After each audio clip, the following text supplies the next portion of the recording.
हिरण्यवर्णाम् हरिणीम् सुवर्णरजतस्रजाम् चन्द्राम् हिरण्मयीम् लक्ष्मीम् जातवेदो महावः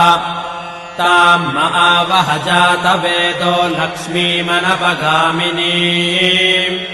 यस्याम् हिरण्यम् विन्देयम् गामश्वम् पुरुषानहम् अश्वपूर्वाम् रथमध्याम् हस्तिनादप्रबोधिनीम् श्रियम् देवीमुपह्वये श्रीर्मा देवीर्जुषताम् कांसोऽस्मिताम् हिरण्यप्राकारामार्द्राम् ज्वलन्तीम् तृप्ताम् तर्पयन्तीम्